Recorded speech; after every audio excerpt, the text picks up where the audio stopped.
ख्याती आहे, कपी कुळ उधळले ख्याती आहे. पण ऐका, त्या सगळ्यामध्ये माणसाचा नंबर कधी लागायचा?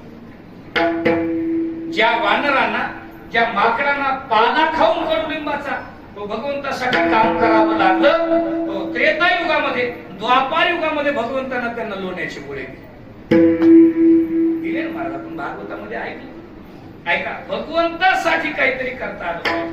सगळं आपलं चाललं ते कोणासाठी चाललंय सांगा.